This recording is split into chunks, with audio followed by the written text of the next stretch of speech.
Season vada pav मस्त.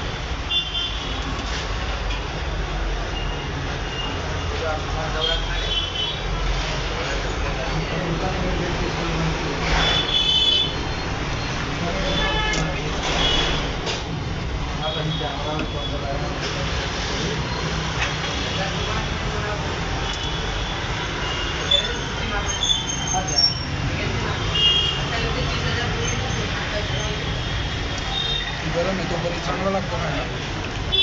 पटपट पटपट पण खायचं. गार झालं एवढा खास नाही लागत. गरम आहे तोवरचं घ्यायचा खाऊन.